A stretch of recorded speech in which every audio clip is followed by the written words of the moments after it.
All right, maybe just twist this a little bit so Yeah, it's that's not perfect. cut off. Hold on a minute. This is better, right? Yeah, that's perfect. Yeah. Mm-hmm. Thank you so much for tuning into The Journey with Christian Davis podcast, where we talk to amazing people, amazing investors doing some amazing things. And that's the reason why we have this next guest on. We're so excited about having on her. Not only is she a philanthropist, she's also an investor and she's an activist and runs her own single family office. And we're excited about diving into some really, really cool things. Please welcome my guest, the one and only Natalia Sokolova. Natalia, how are you doing?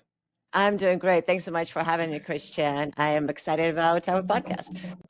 I am so excited about having you on as well. And one of the things that I find so interesting about your background, about your story, is you obviously have a very philanthropist focus, right, and Mhm. impact focus as well. There's been a lot of trend on impact, ESG, things like that. I just want to get your Yeah. perspective on how you think, as a single family office, as an investor, how you think about Mhm. impact.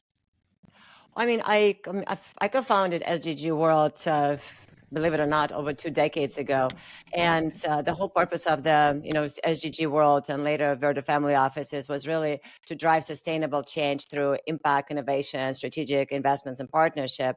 So impact was always a very big part of my story, from both investments, personal entrepreneurship, and I believe that we are here to help others to create a better planet, to safer environment, to help our climate and just overall health and wellness. Yeah, and let me ask you because with impact, there's been a lot of conversation around this, right? As Oh yeah, investors, we definitely. want to go in there and deploy capital on something that we see a good output, right? Whether it's biotech Mhm. or life sciences, or like you said, mental health or wellness, right? And Mhm. holistically, it's very important when you're deploying capital into certain companies in the venture stage, right, or the founder.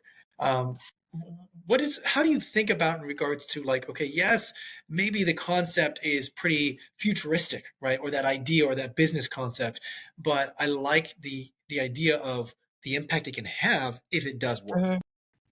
Well, I mean, it's I think to start with, it's how you structure your portfolio, right? So there's always going to be a certain percentage allocated to those more crazy ideas, that's something out there, but if they happen, it's going to be wow moment, amazing. So as long as they're not 90% of your portfolio, then you think you're doing pretty good. Yeah. Yeah, because I mean, I've seen a lot of individuals where they're over leveraged and like pre FDA, companies or Mm, whatever, and they're like, okay, we yeah, gotta we gotta rebalance this portfolio. yeah. So Well, I talk a mean, little bit well, about the way you think Well, I mean, about that. for the like pre-FDA, I don't. I actually try to touch biotech. I realize it's so way out of my head, like my league in this. So I mean, I don't do anything at biotech. We do investments in the digital tech. So when it comes to technology, but in general, when we invest, we look at, of course, the founders, their track record.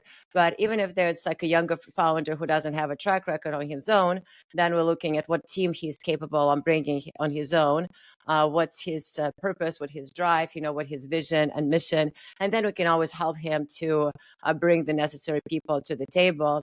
Like at Cytta Labs, which is our venture studio, like we actually look for very early stage different investments, which is paradigm shifting technologies in various sectors, but we like very early stage, and so we go through a pretty vigorous process of looking at a really large number of proposals that we receive on a weekly basis. But most of the stuff we actually end up investing in, and actually especially taking into the venture, is something that ties in into overall philosophy of our company, something that has anything to do either safety or wellness, or just overall something that it can drive our planet in a positive mental impact. So that's a very, very important part of our investment strategy. Yeah. You mentioned environmental impact. And what's so interesting is I was literally just talking to a friend of mine that we're probably going to invest into this company. And they are innovating the endoscopy kind of industry, right? And I probably Mhm. mispronounced that word. But the thing is that we understand that there's in that technique, in that medical technique, there's a lot of waste. in that process. And so they were able to identify a small pill that's able to do the exact same thing. Now all of a sudden the waste goes down by almost 90% and the effectiveness goes almost up by, almost 90%. And so it's really cool to see how not only is it environmentally friendly, but it's also the technological advance and the innovation behind it is so cool. Could you tell me like an example of maybe several companies that you've invested into or maybe Well, you've looked into that had that yeah. same kind of effect? Well, I think with the one kind of going back, oh my gosh, probably like close to a decade ago, that was a company that we invested that allowed countries in Africa that didn't have a doctor on staff or didn't have any ability to provide to hospitals with equipment. We actually provide their equipment that through robotic surgery, we ship it there, and then you can have one of the top US specialists performing surgery in the United States for some patient in Africa. I'm like goosebumps thinking about stuff like this. It just fascinates me, right? So I think that was something back then when we invested in it. It was kind of so risky, but right now it's pretty mainstream, and that investment really did really well for us. And I'm excited because it's exactly what we're looking for, something that does good, so humanity, but also obviously we're all business people, so if it should have some returns for us to sustain and to make profits, so we continue investing and helping other projects.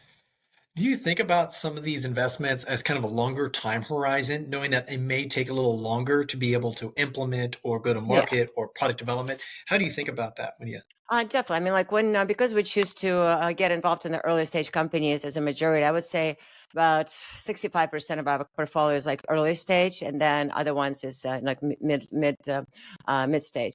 And when you approach this with this typical behavior, then you expect to, of course, and we're not just the people who just invest a little bit and let the company go. We invest in the seed, but sometimes even pre-seed, A, Bs, and we provide them not only with the money but expertise, structure, and so I think that's a lot of them. It's a very long horizons. It can be from 5 to 10 years before you can see any exit, but some of them, it's 3 years would be absolute shortest exit that I've seen. That's where capable. So I would say 3 5 years is average. Oh, really? Okay, so that's Yeah. pretty typical in the venture Mhm. space. I thought because Mhm. it might be more impact and maybe more capital intensive, and they may have to go through a Mhm. little bit more hurdles regulatory wise, Mhm. the time Well, horizon might push to like 7 to 10. Is that correct or yeah, no, no? I mean, it's like some of the projects are 10 years. So that's why I say average of the Yeah. portfolio is about 5 years. But some Okay. of the projects are 10. Actually, one of them we already have going on 12. But I think once it's actually gonna roll up, it's gonna be amazing. So it's interesting. It's kind of playing chess, even though nobody believes, but I actually don't know how to play chess. You mentioned Africa, of course, and Yeah. I look at a lot of these deals outside of the U.S. and I'm just so enticed. I'm so excited about it. Specifically, we had a conversation 2 weeks ago with a great fund down over in India that focuses on Indian companies and so forth. And I was not aware. I've been watching India very closely, but I've also looked at a lot of these emerging markets that are building out their infrastructure, Yeah. that foundation, and where there's a lot of innovation going on. Maybe not a lot of capital per se, but that's where opportunity exists sometimes. What other markets are you looking at outside the US that is maybe attractive in regards to deal flow or opportunities? So we are primarily focusing on US and Canada, but what we're doing from overseas companies is we're looking for technologies because we really don't really care where the technology is originating from. But if it fits and if it's very inside in this, then we'll actually bring it into the incubator, and we'll either develop an incubator. In general, our structure is once they go through the little birth stage, then we create SPVs, and we combine several companies that we own in our portfolio with some technology companies that we own and develop through Cytta Corp, the public company Cytta Corp. And so we create SPVs, and then we take them to different exits. It can be a public exit, it can be buyout, private equity stepping in. So that varies, but overall structure is really creating set of the SPVs, pulling the companies together, creating much bigger impact in that, and rolling them up and spinning them out. Oh, so you have like almost adjacent kind of smaller startups and very similar and synergies, if you will. You're able to roll them up together and be able to then push them out. Exactly. How do you Okay, I've heard this strategy before. So how are you thinking about this? And how are you able to align the founders together so that there is a mutual North Star, if you will? Yeah, and that's actually a really good point because, if you have two founders who have too much, well, let me just take a step back because I would not work with people who are driven by ego. That's number one, right? So, and then if somebody is driven by ego, then something will fall through. People we work with are, are very humble. They want to get their project to this and they want to create an impact. So when we connect several companies who have the same mentality, who have the same drive, usually it's very synergetic and you get 2 + 4 = 10.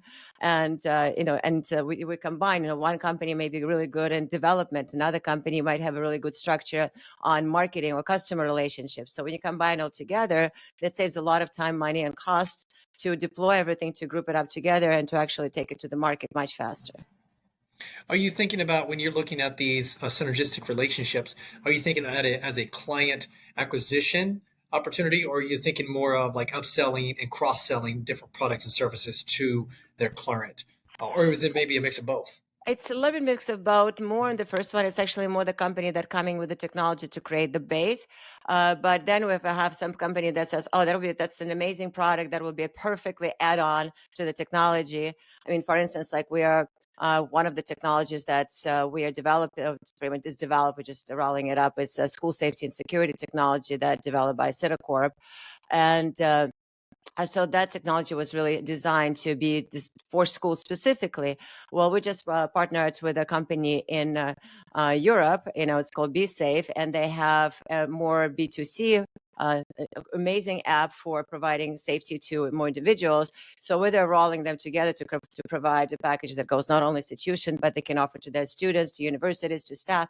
And, we work with law enforcement. They can protect their families. So when we see some kind of add-on like that, we really take an opportunity of it. We bring them in and we help them develop and roll up and to bring them to United States market. Which obviously makes sense. So you're helping them bridge the gap as well to be able to Hmm. obviously penetrate the market here in the Yeah. U.S. And there's opportunity with that. How are you? What's that? Because I know like a typical roll up structure using the free cash flow to then obviously focus on M&A structure and the roll up. Hmm. But with this, you may not be using the cash flow. You may be obviously working the terms and the structure and the equity a little bit differently. Is that correct? How you Yeah, think about yeah, that? it's yeah, really good, absolutely. So we kind of integrate. So we use different equity in different companies. So we create the equity sharing that kind of creates a bigger pot. Then utilizing everybody's resources, our resources, our other team's resources that we bring into the incubator, really helps to save on a lot of costs. But of course, you have to invest money. You have to invest money into development to continue sales as marketing strategy. It's never cheap to, when you start going to sales and marketing.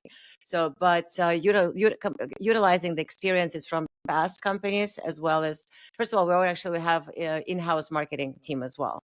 So everything with online marketing and the product sides, we do it in-house. We figured it's way more effective than going through different agencies. Oh, 100%. Agencies are so annoying sometimes Yeah. too, but that's a whole nother conversation.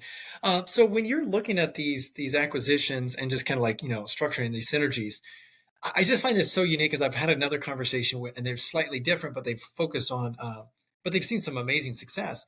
Are you looking at like an EBITDA multiple? Is that what you're optimizing for, rolling up, putting them together? Or are you saying, okay, look, we can also do EBITDA multiple, operational efficiencies, and maybe cost cutting opportunities, but Mhm. also growth, top line revenue growth? It's actually can be any one of those case scenarios. It depends actually what the vision, because sometimes you have somebody who's on a business number 10 or this, and they actually don't want to stay in the game for too long. They're ready to retire. Then it's a very different story than when you work with a very young entrepreneur who is just starting and who just wants to be all in, putting the hours in. So it really depends on the human behavior and their goals and outreaches.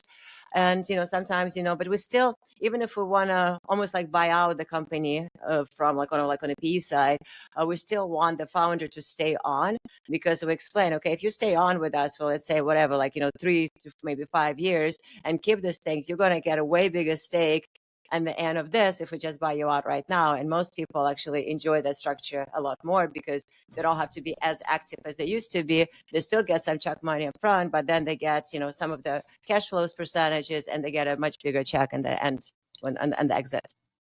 Okay. Do you, as a single family office, are you all basically running point on the capital itself for any capital needs, or are you also bringing in co-investing capital partners to, or maybe a fund? I don't know, but maybe you structure it differently to be able to, Yeah. pay for these acquisitions or structures or what?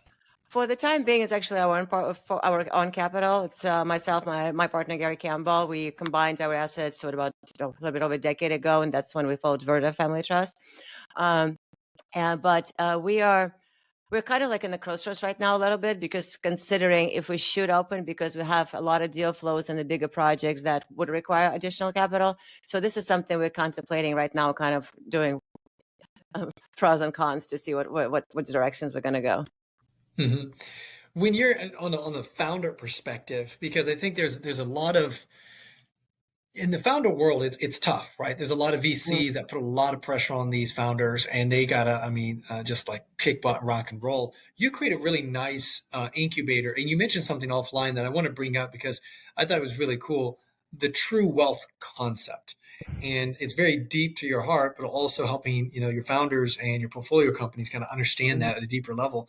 Could you just talk a little bit about that, and then Sure. Yeah. Well, I mean, it's, my life story is, started when it's barely 17 years old. I was at University of Maryland as coming to America's exchange student, and very excited about everything. And then my life just completely shattered when I woke up in the hospital. I couldn't sense anything below my waist, and doctors basically told me I have best case scenario would be the wheelchair for the rest of my life. So overcoming something like that, just that tragedy and that insane um, force of to take a safe mental state and physical strain to actually get through that, to be able to recover, to be able to to live a normal life. But you actually realize how we don't appreciate things that are given to us, like getting up and walking and grabbing a cup of coffee or this, and that's why it's kind of started incubating there. Then, even though I succeeded very well, with University of Maryland academics, I was still mentally very disturbed, because obviously when you're 17, a girl in the wheelchair, have a lot of nerve damage, works with the limp, it's still feeling that you're unworthy, that you're not going to be welcome to relationship, and so there's a lot of insecurities. And it's kind of TrueWealth is what I take into entrepreneurship is we are all kind of have a purpose in life, and it's what's important to us to identify what our purpose is. And when we step away from our purpose, bad things happen, because universe is, life is happening not to us, but for us. So that's the way of the universe to bring us back to the path we're supposed to go. And when stuff like this happen in your life, you realize that there's a lot more to life than what you originally anticipated. And another thing, when I was not supposed to do modeling, but again, life brought me to doing modeling. I got my green card through modeling, and through my modeling activities, I was able to get 3 kids or teenagers, young adults, who were completely paralyzed to the wheelchair. I was able to get them enough strength to get out of the wheelchair and walk when they gave up on their lives. And 2 other ones, they couldn't get up, but they actually turned their whole around. They went back to school. They got a career. So I know, I deeply impacted through my modeling, through my life story, people in that time frame. So that's called the foundation happened to create a TrueWealth that's basically based upon the 7 areas of your life.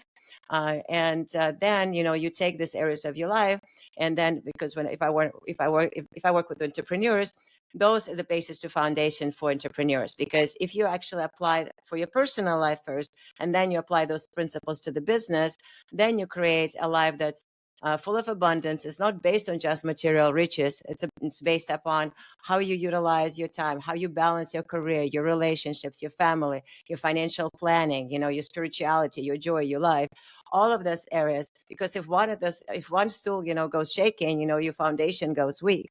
So that's why I created something that works on a personal level, but also it's a foundation to working with entrepreneurs to help them create the true vision and to successful companies.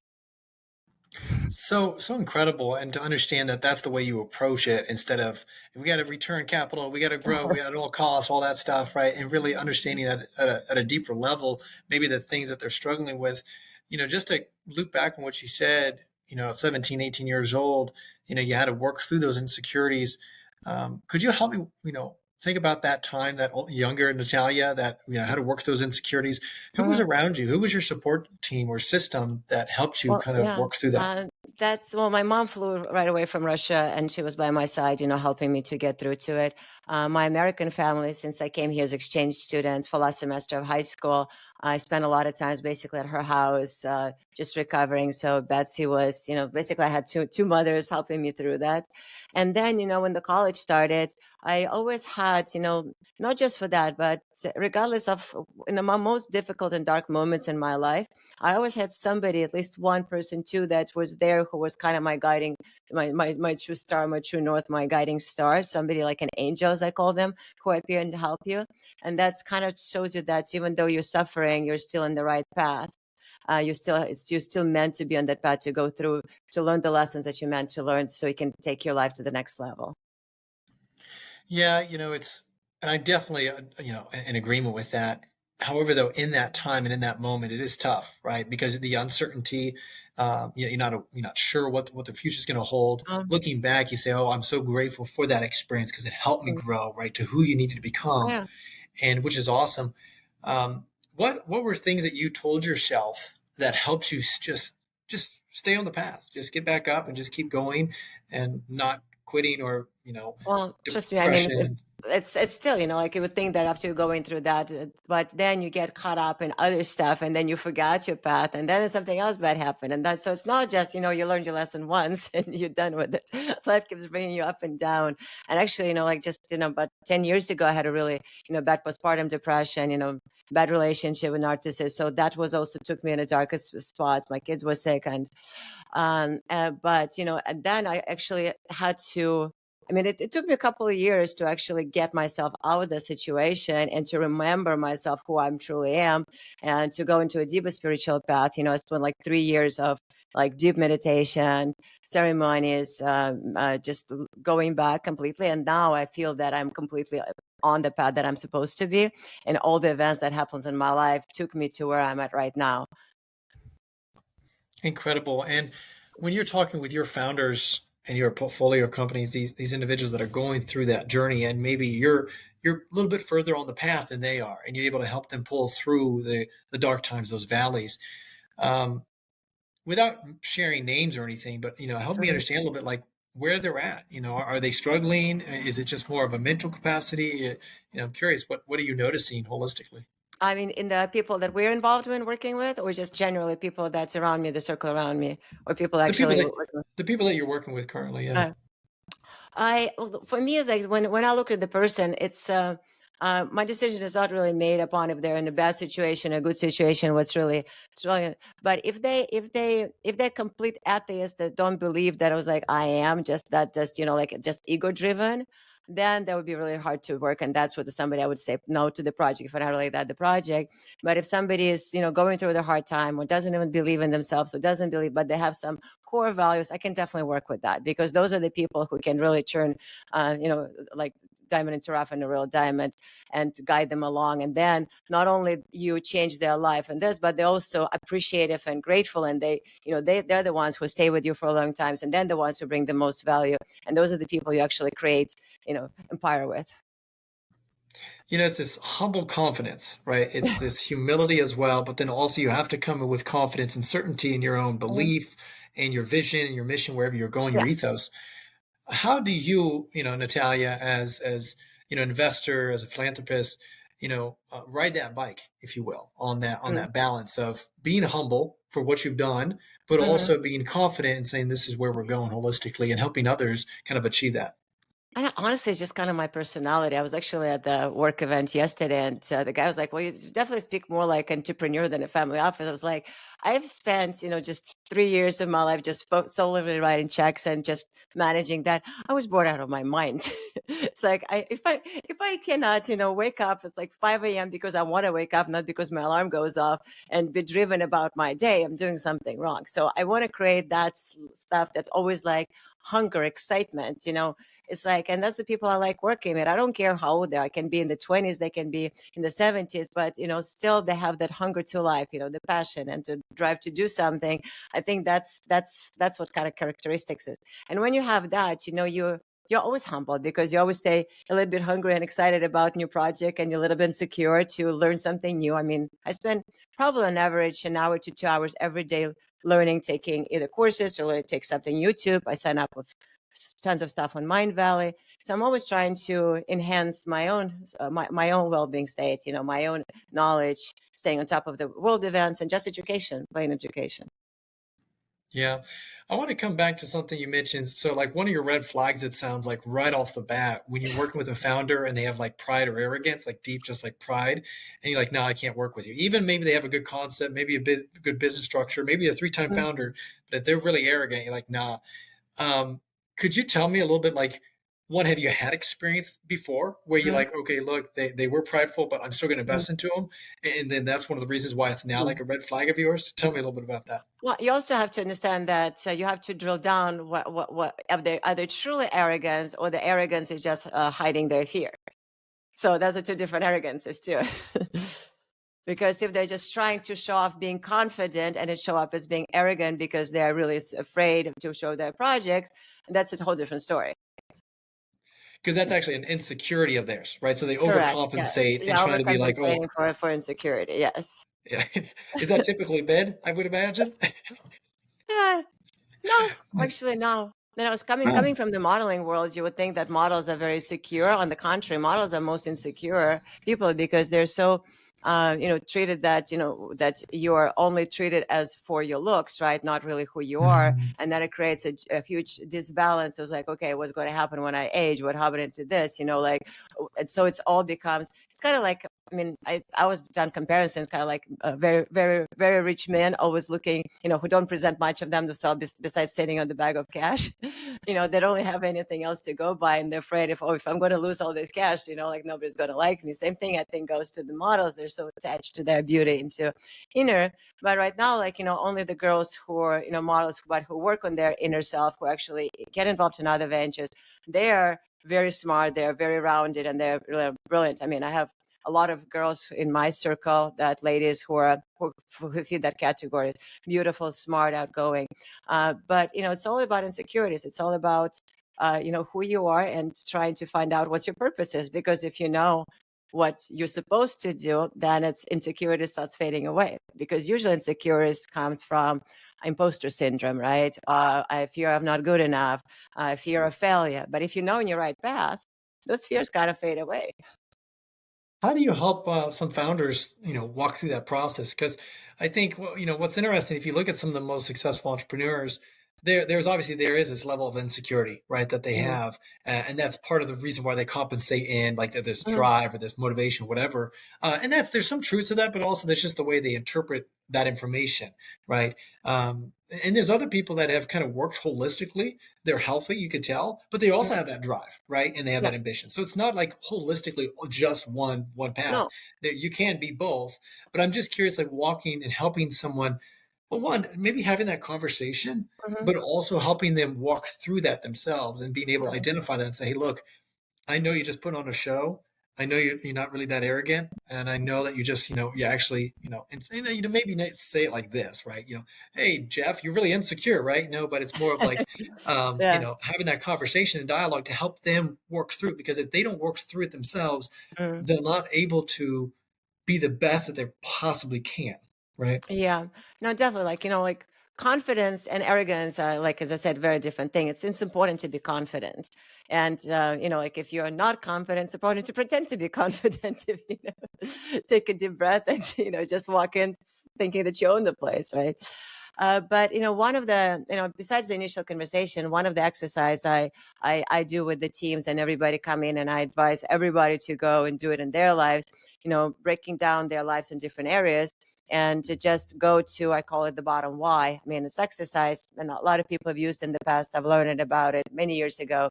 And it's, getting, like we say, well, I want to make $1 million, right? It's like, well, why you want to make $1 million? Like, well, I want to have a bigger place, right? Why do I want to have a bigger place? I want to have my children, like, and you keep going and going and going. It should be 10 to 15 questions usually, until you really drill down to, okay, why you really want to do it. And it has to come from your core beliefs and values. And that's helps you define what is important to you, not what society puts a pressure on you, what you think, even like your family, your friends want from you, what is important to you specifically. And if that's kind of our approach, a lot of times with decisions I make in my life is like, okay, why do I want it? It can be personal. It can be just, okay, I want to just go have fun. It's good. Having fun is very important. If you don't have fun, you're not going to have balance in your life either. But, it's like you just have to realize what is the real reason why you want to do something. And then you say, okay, does that reason go with the flow with my purpose that I identified? Or also that reason might be helpful to the first to identify the purpose for you. One of the things that I always found interesting, we kind of are, scratching the surface on this, is the identity aspect, right? There were times in my life where I was so ingrained into what I was doing that's who I was, right? And when I was separated from that, kind of what you mentioned in regards to modeling, right? Modeling, this is who I am. This is how what people see me, right? And then obviously when that was gone, then obviously I had to transition my identity and say, well, I'm actually more than just that, right? Yeah. And I had to grow that. During your during your journey, if you will, what did that identity look like to make sure that you're not just a philanthropist, right? You're not just an investor. You're not just there's more to you holistically. You're a mother. You're a friend. You're or whatever. And to make sure that you're not like your identity is entranced into one aspect. Mm-hmm. Yeah. And in a way, actually, I definitely took it, because when I took my year-old kid, he just turned 19, so it's been a while back, to New York, because I just needed to get out of LA and away from my ex. I came to New York without knowing anybody, and I figured, okay, and I really put myself on into building the career, building the wealth. At the same time, I also over leveraged on my real estate portfolio in 2008, put me completely upside down. So had to make up all other stuff. So, I mean, we had a fun life for sure, because we traveled a lot. I brought him many places, but it was a life that I could not have a relationship with New York, because I was always gone. I was on the road, and every single moment I had, I would spend with my son. So, I mean, I had good friends, but, in the way I was like, okay, this is basically when you're building something, you have to choose. But now looking back to that, I was like, no, it's actually not true. It's just you need to make sure that you have a right partner who understands that you're going through the places. You can come along certain things, or find somebody who maybe in a similar interest to you with you, that you combine your stuff and do stuff together in this. So me excluding myself and saying, no, I cannot combine the two because I'm just an entrepreneur and a mom, and that's all I can do, was really not the case. It was not the truth. So identifying, and that's why the TrueWealth comes in. It's really identifying all the 7 areas of your life and trying to find the best balance that's true to you. And my balance probably very different from your balance, right? It's whatever our core values are. Mm-hmm. It's so contextual depending upon each person, right? And they got to Yeah. unpack that and go through that process. Absolutely. Some people, like I know a lot of girlfriends who just want to travel and enjoy their partner life. They don't want to have kids. For some girls, like for me, I can't imagine my life without my boys. And for some, it's just whatever is important to whoever it is. Some people just don't believe in getting married. Some people say like this is the core of the relationship. Some people want to work for somebody. Some people want to be entrepreneurs, right? There's no rule. There is no rule. There's no rights and wrong. It's what's true to you. Mm-hmm. Well, I want to challenge this a little bit, because one of the things that I find interesting is, I've talked to some younger guys, right? And younger guys are like, you know what, I'm just going to focus on my career and just move and whatever. And that's great. But, there's also a point where you look back at your life and say, well, I it's this concept of like, I was climbing the ladder and I started realizing that I'm on the wrong side, right? The ladder was on the wrong side, and you look around. Mm-hmm. And at some point though, as a mentor, or as, as a, just as an advisor to people, You got to let them know, hey, you know what, I love the drive, I love the ambition, but at some point, maybe you want, as men, maybe you want to be a father, right? Or maybe you Mhm. want to be, more than this, etc.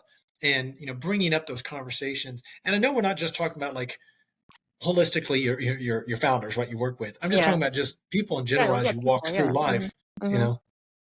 No, absolutely. But also have to I think that's when you're doing the exercise, and obviously have to do it, like I would say, at least once a year, because once you grow older, your values and perspective also change. Probably your vision at 19 and value and vision at 25 are very different visions. Sometimes they're not. Sometimes and that.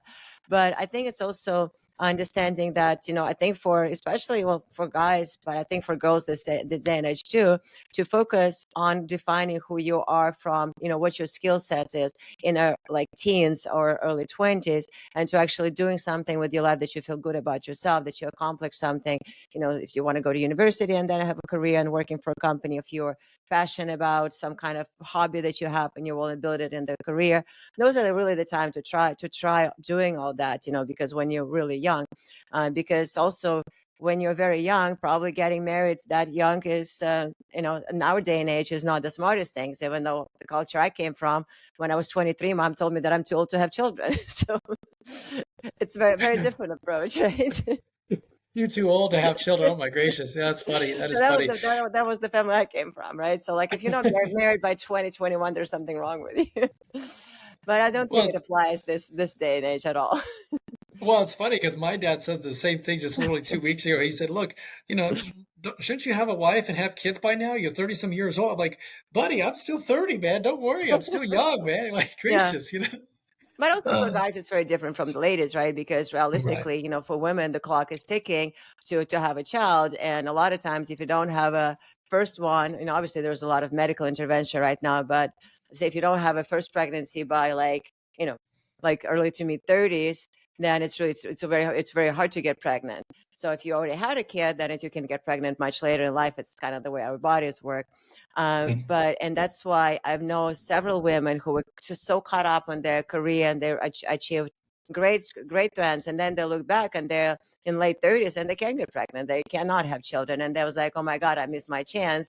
So like that's why when you start applying the philosophy of true wealth earlier and figuring out, okay, how I balance.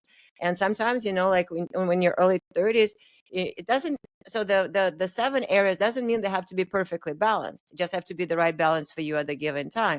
So like in your early 20s, yeah, probably your financial wellness, which is planning, taxation, figuring out all the rules, creating your educational, creating your career and purpose.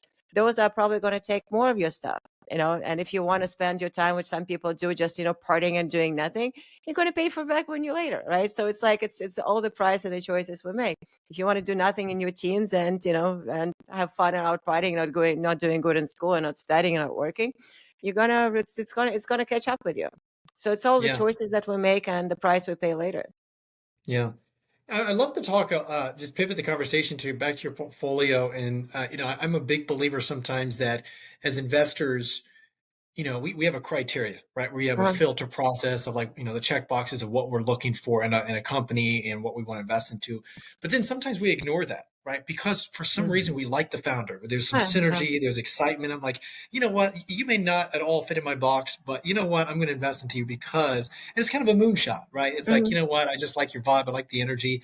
mhm. Could you tell me like an example of a company like that? You don't have to share the name if you don't want, but just a company that you've invested into and why you decided to? Well, I've done few of those in a blockchain space, in a crypto space, which probably was not the smartest investments, but I was just so excited about being upfront in this. And some of them are still, still moving forward. Some of them completely, obviously, just don't exist at all.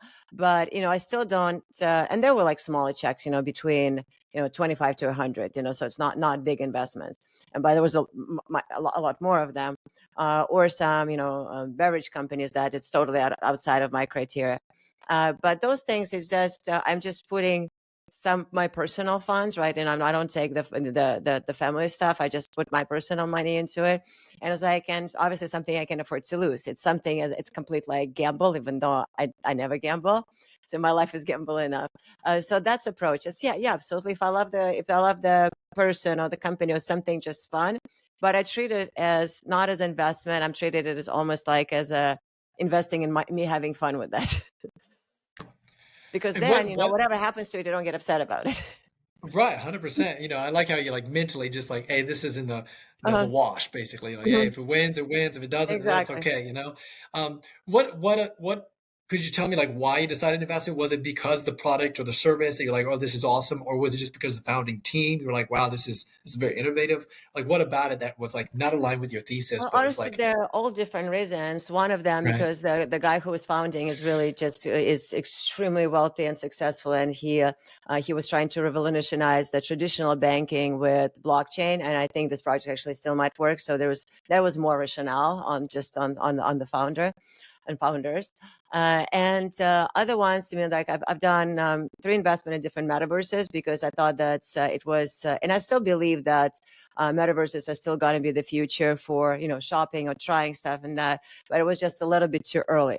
I mean, a lot of mistakes actually I've done in my life from investments coming in before industry was ready for that investment. So I was in the right track and this right, but it was just too early. So that's timing is everything. So if it's too early, you have to really treat it as a very risky investment and treat it okay. If whatever, I don't care what happens to it, but I still want to just give it a shot. yeah, there are numerous companies we invested into. Again, just very similar, but it was just like I like their energy, I like their vibrance, Mm-hmm. and normally we like to invest in like second time founders, 3 time founders, or whatever, and then 3 exited or whatever, and then all of a sudden we're like, okay, this person, I don't know what it is about that, the industry or just their success. It's like, dude, this is awesome. I want to ask you, so when we're thinking about the exit strategy, right? There are some funds that are focused, on the Series A, and then they get out at Series B, right? Or it's a Mm-hmm. very early stage series to seed, seed, series, series to seed A. Gracious, and then I still said it wrong, but that's okay. But the thing is the point is that they get out relatively early. They get their wins, and then they get their DPI. How do you think about that? Because you're a single family office, you collaborate with others. Do you have a longer time horizon? I know we mentioned obviously some of your funds obviously have maybe 10, but the average is like 5 to 7, et cetera, which is typical.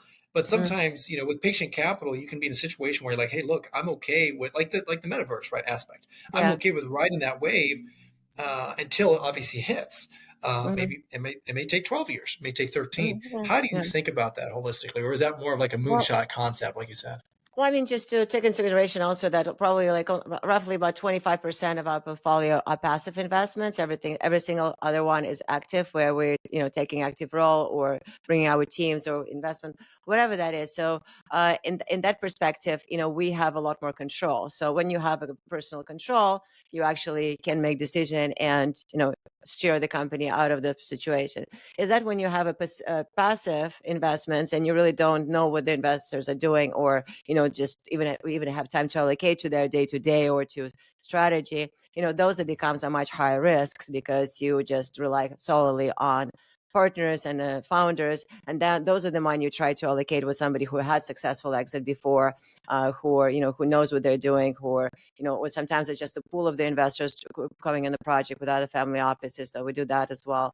But majority of time, like if something doesn't fall, then I can only point a finger on myself. I was like, well, I did something wrong. I didn't calculate. I didn't bring the right team. So I prefer that. Prefer to have a control and fail, not fail. It's a secondary. But first, it's a learning experience. If I made a mistake in something, one, you learn it again. You learn how to prove it. You bring the right people. You bring the right mentors, and also you have to really know the industry, because what we do is really technology, paradigm shift in technology, different stages. But main focus of our investments and operationals is safety and security space. So, we are really deep knowledgeable in that space. A lot of it's also like health and health, wellness, and digital tech. But when I step outside of it, I'm not going to be that knowledgeable in the area. So I would not be as comfortable taking on the project that I don't really know inside backwards. So those are things I consider as well. Yeah, and what's interesting about like the safety and security aspect, you also are an investor in the SaaS industry. And one of the things that I found so interesting is SaaS has been an amazing opportunity within the last like, 10, Mhm. 10, 11 years, whatever. What's unique about now that AI has been on the platform now, and how we're seeing a little bit of competition in the AI space and SaaS, and how you're seeing some of those margins contract a little bit. It is a direct competitor and innovator situation. How are you thinking about the landscape now? Is SaaS still a good bet holistically, or is it really still just depending upon each company, where they're at? Do they have a defensible mode, or do you see AI as being a very big competitor with SaaS right now? Well, I think it's a little bit different. Our platforms, we use a SaaS model because it's still the simple, the easiest. We actually redesigned, reprogram our technology to be SaaS platform because during COVID, for one of the technologies, we could not get the chips from China. So basically, that's what made us to go to completely online SaaS version. But it's just that's what customers are using for. So when you look in the project, you have to look at the customer satisfaction model and make sure that it's convenient for them. And customers, they come in, they sign up, they get the platform, they can do the criteria. So I think that's still going to be in play for a long time. AI, of course, AI is taking over. I mean, most everybody's using, chat GPTs and, I use Midjourney for my images and just having fun with that, right? But I mean, AI is definitely developing at enormous pace, but still AI requires a human person to do the inputs to create that. So you still have to create to figure out what's the critical thinking, what do you need to get out of the AI. And so there are two different things. One is just user experience, simple plain SaaS model. Another one, I think, is going to be more complicated, which replace a lot of people and replace a lot of professions, and we have to be prepared for that in a way. But I wouldn't be really comparing them as of right now. Yeah, it's interesting because see, right now we are in our private equity arm. We have a few companies right now that we're looking to take private and that Uh-huh. are public, and we see that one, the cash flows are great, the EBITDA margins are amazing, and specifically in the SaaS world. And the thing is though we just see that the employee structure is just bloated, and then also the inefficiencies of the operational. Right, Oh, yeah. they have not integrated any tech or AI or anything like that to operate efficiencies.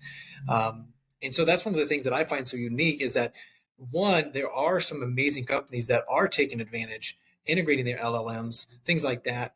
I think Klarna was a great example. They were able to totally decrease their Mhm. cost expenses just because integrating the AI structure in their customer service side. Right now, Oh, all of yeah. a sudden, their operational aspect is Uh, huge, I and so guess that's a good. Go Yeah, ahead. no, I guess I was not really clear about you saying like integrating AI in your SaaS business is a must. I mean, I'm not Right. saying that that's a complete must. So, Yeah. like a customer service, simplifying, automating stuff, like on our online marketing and the ads, we use tons of AI. We use AI for a lot of stuff in the company.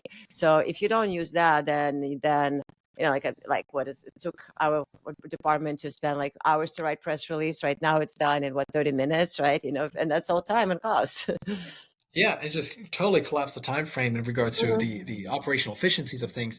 So yeah, that's one of the reasons. But I was just curious because I do see that you know now with leveraging AI, you're seeing some companies like, well, we don't need this software anymore, right? Enterprise clients and saying, well, we can just go ahead and leverage AI because now it's more effective, it's more efficient, Uh, whatever it is. And so it's just I don't think all mm, industries are yeah. being disrupted by it, but Yeah. there are certain that are in the SaaS that I'm finding very interesting.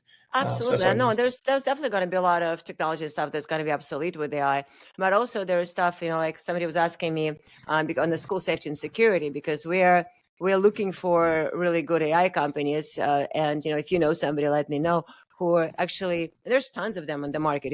Just shooter detection.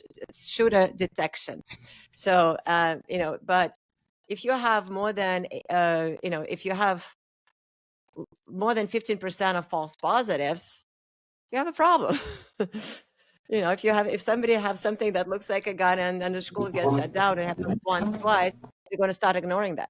And that's of the problem. So until the AI is going to get, especially in situation with the safety and security, especially situation with schools, until the AI will get to the point as like 99% accurate in the gun detection, it's still going to be a lot of other technologies to, layer on top of that to protect kids. It's still good to have something, right? But at least you have to treat it not as like, okay, that looks might like a gun, shut down the school. It's like, no, we have to have another layer on that, drill down and isolate the threat, and not shutting the whole operation down, because eventually the schools will not be able to function correctly. So there's varieties. No, that's a good point actually in regards to Mhm. layered out. Like you said as well, sometimes you have to have like almost human eyes on it as well, just to make Yeah. sure that everything is isolated and you're asking the right thing and it's creating the right output. Because I've noticed that as well when I'm using AI, I'm like, this is not what I was looking for, right? And I'm like, okay, well, I got to restart this. But anyways, Natalia, I do want to ask you because you mentioned offline, your incredible book that's being published. Tell us a little bit about it. Well, thanks for asking. So I am, the book was, it's going to be more like a introduction to TrueWealth, and explaining and like what is TrueWealth about, and we'll have a lot of different exercises in it.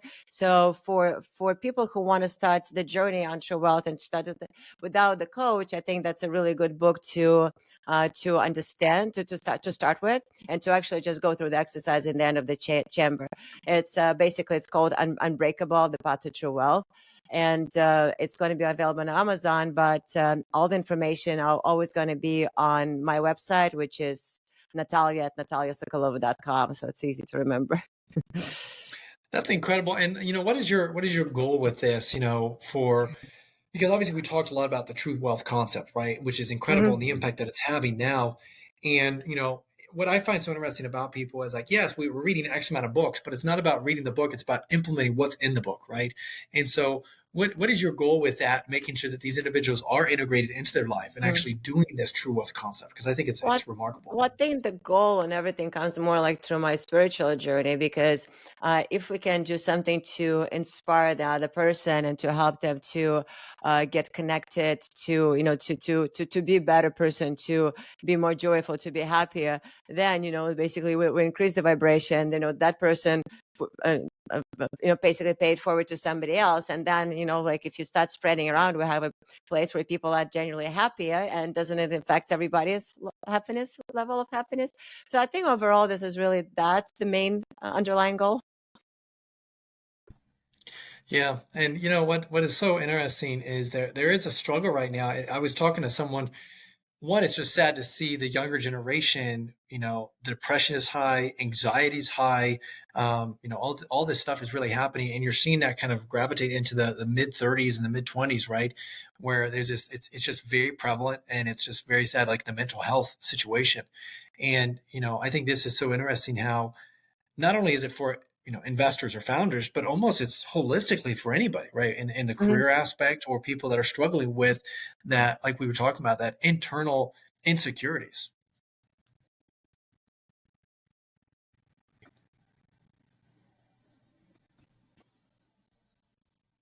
Would you I lost you there. The screen went kind of Okay, I bizarre on apologize. me. No, you're fine. But anyway, so I was saying that I just think it's really cool because holistically, this book is applicable to so many individuals, not just the entrepreneur, right? It's very Mhm. important for the entrepreneur, Yeah, but also career wise. So obviously, I'll make sure I'll put all those links in the description down there so they can get thank you. access to it. Because by the time this launches, everybody will be getting access to it. It'll be fun. Natalia, I really appreciate you being on here and talking not only the venture capital aspect, but also what you're doing in the impact focus strategy as a philanthropist, as well as an activist, and kind of bringing awareness to certain things that entrepreneurs and people are struggling with. So I really appreciate you being on here. Thank you so much, No, I appreciate it. Thank you so much as well. guys. That is my friend, the one and only Natalia Sokolova. Guys, until next time, be uncommon if you can.